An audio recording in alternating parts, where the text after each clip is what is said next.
Assalamualaikum warahmatullahi wabarakatuh. Anak-anakku semua, apa kabar semua? Semoga semuanya dalam keadaan sehat walafiat. Anak-anak, hari ini kita akan belajar tentang hukum halal dan haram makanan. Yang pertama yang akan kita bahas adalah definisi halal dan haram. Halal adalah segala sesuatu atau kegiatan yang diizinkan atau dibolehkan oleh syariat Islam untuk digunakan atau dilaksanakan. Sedangkan haram adalah segala sesuatu atau kegiatan yang tidak diizinkan, tidak dibolehkan atau dilarang oleh syariat Islam untuk digunakan atau dilaksanakan. Yang kedua, dasar hukum halal dan haram. Dasar hukum halal dan haram yang pertama adalah Al-Quran. Al-Quran adalah sumber hukum utama dalam ajaran Islam. Segala yang dihalalkan dalam Al-Quran adalah pasti halalnya, dan segala hal yang diharamkan dalam Al-Quran maka sudah pasti haramnya.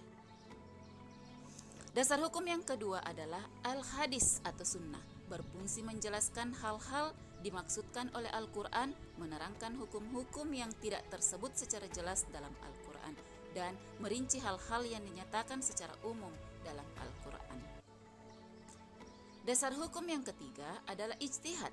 Ijtihad secara umum, yang dimaksud dengan ijtihad adalah pengarahan segala upaya, pengetahuan, kemampuan, terutama kemampuan daya pikir yang dimiliki para mujtahid untuk menggali dan menemukan hukum-hukum syariat. Sebab-sebab halal dan haram. Halal dan haram bisa disebabkan oleh beberapa hal, baik zat, sifat, atau proses pengerjaannya. Yang pertama, zat asal. Allah telah menetapkan sesuatu yang haram karena zat asalnya, seperti bangkai, darah, dan babi. Dalam Quran Surah Al-Baqarah ayat 173, misalnya, benda apapun yang dicampuri atau tercampur dengan zat dari babi, maka benda tersebut haram dimakan, diminum, ataupun dipakai oleh umat Islam.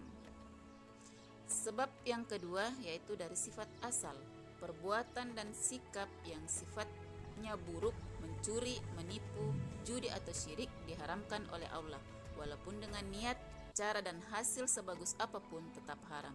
Misalnya uang yang diperoleh dengan cara mencuri dihukumi haram meskipun niatkan uang tersebut untuk membantu fakir miskin.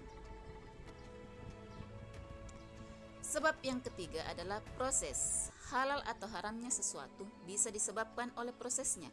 Proses pembuatan, pengerjaan, atau cara mendapatkannya akan menentukan hasilnya halal atau haram. Misalnya, semua hal atau barang yang berasal atau mengandung unsur babi, walaupun dibuat, diolah, dikemas, dan dikerjakan dengan sebaik apapun, tetap hukumnya haram. Penerapan hukum halal dan haram. 1. Penerapan dalam sikap.